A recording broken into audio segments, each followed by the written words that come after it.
नमस्कार। प्राचीन ग्रंथ शिक्षा चैनल में आपका स्वागत है। आज हम आपको श्रीमद् देवी भागवत पुराण के चतुर्थ स्कंध में अध्याय 20 श्रवण करवाएंगे, जिसमें देवकी के प्रथम पुत्र का जन्म, वसुदेव द्वारा प्रतिज्ञानुसार उसे कंस को अर्पित करना और कंस द्वारा उस नवजात शिशु का वध करने का वर्णन किया गया है। तो आइए श्रोताओं, हम कथा श्रवण करने से पहले चैनल को सब्सक्राइब करके वीडियो को पूरा देखें। तो चलिए हम कथा को शुरू करते हैं। व्यास जी बोले, हे राजन, इसके बाद समय आने पर देव स्वरूपिणी देवकी ने वसुदेव के संयोग से विधिवत गर्भ धारण किया। 10वां माह पूर्ण होने पर जब देवकी ने अत्यंत रूप संपन्न तथा सुडौल अंगों वाले अत्युत्तम प्रथम पुत्र को जन्म दिया, तब सत्य प्रतिज्ञा से बांधे हुए महाभाग वसुदेव ने होनहार से विवश होकर देव माता देवकी से कहा, हे सुंदरी, अपने सभी पुत्र कंस को अर्पित कर देने की मेरी प्रतिज्ञा को तुम भली भांति जानती हो।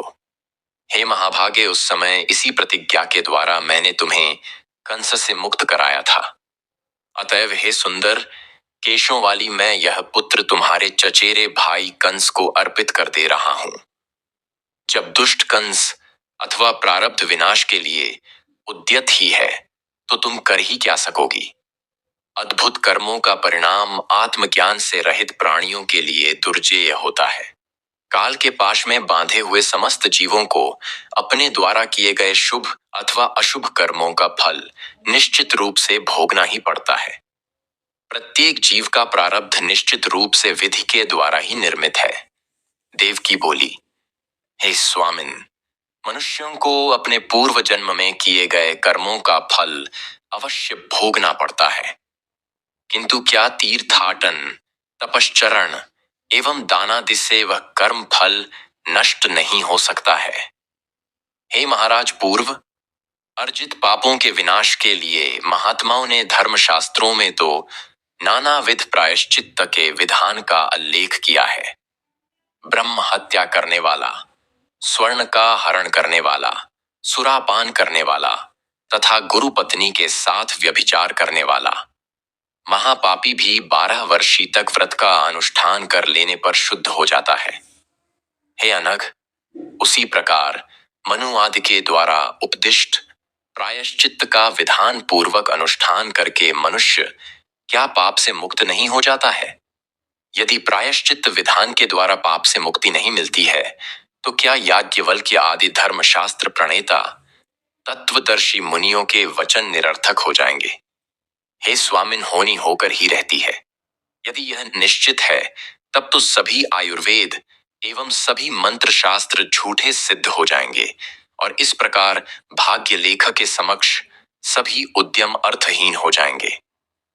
जो होना है वह अवश्य घटित होता है, तो सत्कर्मों की ओर प्रवृत्त होना व्यर्थ हो जाएगा और अग्निष्टोम आदि स्वर्ग प्राप्ति के शास्त्र सम्मत साधन भी निरर्थक हो जाएंगे। जब वेद शास्त्र आदि के उपदेश ही व्यर्थ हो गए, तब उन प्रमाणों के झूठा हो जाने पर क्या धर्म का समूल नाश नहीं हो जाएगा। उद्यम करने पर सिद्धि की प्रत्यक्ष प्राप्ति हो जाती है। अतएव अपने मन में भली भांति सोच करके कोई ऐसा उपाय कीजिए जिससे मेरा यह बालक पुत्र बच जाए। किसी के कल्याण की इच्छा से यदि झूठ बोल दिया जाए तो इसमें किसी प्रकार का दोष नहीं होता है, ऐसा विद्वान लोग कहते हैं। वसुदेव बोले, हे महाभागे, सुनो, मैं तुमसे यह सत्य कह रहा हूं। मनुष्य को उद्यम करना चाहिए, उसका फल दैव के अधीन रहता है। प्राचीन तत्ववेत्ताओं ने इस संसार में प्राणियों के 3 प्रकार के कर्म पुराणों तथा शास्त्रों में बताए हैं। हे सुमध्य में संचित, प्रारब्ध और वर्तमान, ये 3 प्रकार के कर्म देहधारियों के होते हैं। हे सुजघने प्राणियों द्वारा संपादित जो भी शुभाशुभ कर्म होते हैं, वे बीज का रूप धारण कर लेते हैं और अनेक जन्मों के उपार्जित वे कर्म समय पाकर फल देने के लिए उपस्थित हो जाते हैं। जीव अपना पूर्व शरीर छोड़कर अपने द्वारा किए गए कर्मों के अधीन होकर स्वर्ग अथवा नरक में जाता है।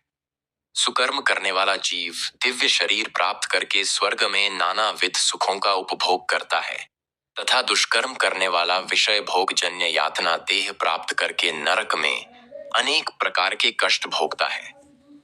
इस प्रकार भोग पूर्ण हो जाने पर जब पुनः उसके जन्म का समय आता है, तब लिंग देह के साथ संयोग होने पर उसकी जीव संज्ञा हो जाती है। उसी समय जीव का संचित कर्मों से संबंध हो जाता है और पुनः लिंग देह के आविर्भाव के समय परमात्मा उन कर्मों के साथ जीव को जोड़ देते हैं। हे सुलोचने, इसी शरीर के द्वारा जीव को संचित, वर्तमान और प्रारब्ध, इन तीन प्रकार के शुभ अथवा अशुभ कर्म भोगने पड़ते हैं। हे भामिनी, केवल वर्तमान कर्म ही प्रायश्चित आदि के द्वारा नष्ट किए जा सकते हैं। इसी प्रकार समुचित शास्त्रोक्त उपायों द्वारा संचित कर्मों को भी विनष्ट किया जा सकता है, किंतु प्रारब्ध कर्मों का क्षय तो भोग से ही संभव है, अन्यथा नहीं। अतएव मुझे तुम्हारे इस पुत्र को हर प्रकार से कंस को अर्पित कर ही देना चाहिए। ऐसा करने से मेरा वचन भी मिथ्या नहीं होगा और लोक निंदा का दोष भी मुझे नहीं लगेगा। इस अनित्य संसार में महापुरुषों के लिए धर्म ही एकमात्र सार तत्व है। इस लोक में प्राणियों का जन्म तथा मरण दैव के अधीन है। अतएव हे प्रिय, प्राणियों को व्यर्थ शोक नहीं करना चाहिए। इस संसार में जिसने सत्य छोड़ दिया उसका जीवन निरर्थक ही है। जिसका यह लोक बिगड़ गया उसके लिए परलोक कहाँ। अतः हे सुंदर भौहों वाली यह बालक मुझे दे दो और मैं इसे कंस को सौंप दूं। हे देवी, सत्य पथ का अनुगमन करने से आगे कल्याण होगा। हे प्रिय, सुख अथवा दुख किसी भी परिस्थिति में मनुष्यों को सत्कर्म ही करना चाहिए। हे देवी, सत्य की भली भांति रक्षा करने से कल्याण ही होगा। व्यास जी बोले, अपने प्रिय पति के ऐसा कहने पर शोक संतप्त तथा कांपती हुई मनस्विनी देवकी ने वह नवजात शिशु वसुदेव को दे दिया। धर्मात्मा वसुदेव भी अपने पुत्र उस अबोध शिशु को लेकर कंस के महल की ओर चल पड़े। मार्ग में लोग उनकी प्रशंसा कर रहे थे। लोगों ने कहा, हे नागरिकों, इस मनस्वी वसुदेव को देखो। इस अबोध बालक को लेकर ये द्वेष रहित एवं सत्यवादी वसुदेव अपने वचन की रक्षा के लिए आज इसे मृत्यु को समर्पित करने जा रहे हैं। इनका जीवन सफल हो गया है। इनके इस अद्भुत धर्म पालन को देखो, जो साक्षात काल स्वरूप कंस को अपना पुत्र देने के लिए जा रहे हैं। व्यास जी बोले, हे राजन, इस प्रकार लोगों द्वारा प्रशंसित होते हुए वे वसुदेव कंस के महल में पहुंच गए और उस दिव्य नवजात शिशु को कंस को अर्पित कर दिया। महात्मा वसुदेव के इस धैर्य को देखकर कंस भी विस्मित हो गया। उस बालक को अपने हाथों में लेकर कंस ने मुस्कुराते हुए यह वचन कहा, हे शूरसेन तनय, आप धन्य हैं। आज आपके इस पुत्र समर्पण के कृत्य से मैंने आपका महत्व जान लिया। यह बालक मेरी मृत्यु का कारण नहीं है, क्योंकि आकाशवाणी के द्वारा देवकी का 8वां पुत्र मेरी मृत्यु का कारण बताया गया है। अतएव मैं इस बालक का वध नहीं करूंगा। आप इसे अपने घर ले जाइए। हे महामते, आप मुझे देवकी का 8वां पुत्र दे दीजिएगा। ऐसा कहकर उस दुष्ट कंस ने तुरंत वह शिशु वसुदेव को वापस दे दिया। राजा कंस ने कहा कि यह बालक अपने घर जाए और सकुशल रहे। तत्पश्चात उस बालक को लेकर शूरसेन पुत्र वसुदेव प्रसन्नता पूर्वक अपने घर की ओर चल पड़े। इसके बाद कंस ने भी अपने मंत्रियों से कहा कि मैं इस शिशु की व्यर्थ ही हत्या क्यों करता, क्योंकि मेरी मृत्यु तो देवकी के 8वें पुत्र से कही गई है। अतः देवकी के प्रथम शिशु का वध करके मैं पाप क्यों करूं। तब वहां विद्यमान श्रेष्ठ मंत्रीगण साधु साधु ऐसा कहकर और कंस से आज्ञा पाकर अपने अपने घर चले गए। उनके चले जाने पर मुनिश्रेष्ठ नारद जी वहां आ गए। उस समय उग्रसेन पुत्र कंस ने श्रद्धा पूर्वक उठकर विधिवत अर्घ्य पाद्य आदि अर्पण किया और पुनः कुशल क्षेम तथा उनके आगमन का कारण पूछा। तब नारद जी ने मुस्कुराकर कंस से यह वचन कहा, हे कंस, हे महाभाग, मैं सुमेरु पर्वत पर गया था।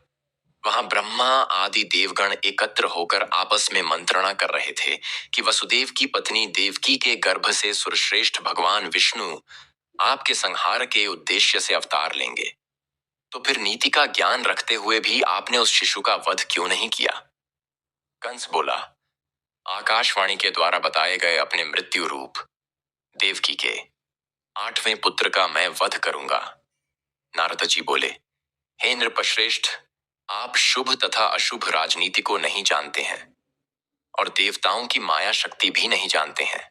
अब मैं क्या बताऊं। अपना कल्याण चाहने वाले वीर को छोटे से छोटे शत्रु की भी उपेक्षा नहीं करनी चाहिए। गणित शास्त्र की सम्मेलन क्रिया के आधार पर तो सभी पुत्र 8वें कहे जा सकते हैं। आप मूर्ख हैं, क्योंकि ऐसा जानते हुए भी आपने शत्रु को छोड़ दिया है। ऐसा कहकर श्रीमान देवदर्शन नारद वहां से शीघ्रतापूर्वक चले गए। नारद के चले जाने पर कंस ने उस बालक को मंगवाकर उसे पत्थर पर पटक दिया और उस मंदबुद्धि कंस को महान सुख प्राप्त हुआ। नमस्कार। आज का वीडियो इतना ही। आपको यह कंस देवकी की कथा कैसी लगी, कमेंट बॉक्स में कमेंट करके जरूर बताइए। आगे की कथा सुनने के लिए अगला वीडियो देखें। संपूर्ण देवी भागवत कथा सुनने के लिए बने रहे हमारे YouTube चैनल प्राचीन ग्रंथ शिक्षा पर। धन्यवाद।